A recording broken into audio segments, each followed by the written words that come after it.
Gimdymo baimės yra natūralios. Jas galime valdyti ir ramiai jaustis gimdymo metu.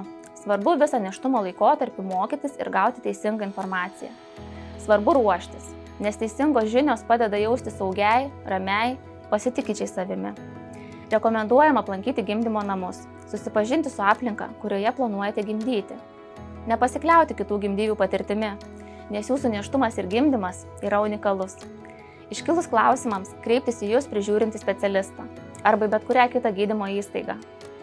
Nepamirškite, kad vaikelio laukimas ir gimimas yra vienas iš nuostabiausių ir svarbiausių įvykių jūsų gyvenime. Jausti baimę šio laikotarpiu yra visiškai normalu. Svarbiausia, nebijokite prašyti pagalbos. Mūsų komanda yra visada pasiruošusi jums padėti, išklausyti, palaikyti ir būti šalia jūsų, kad vaikelio laukimas būtų kuo sklandesnis, ramesnis ir saugesnis. Laukiame jūsų Saulės šeimos medicinos centre.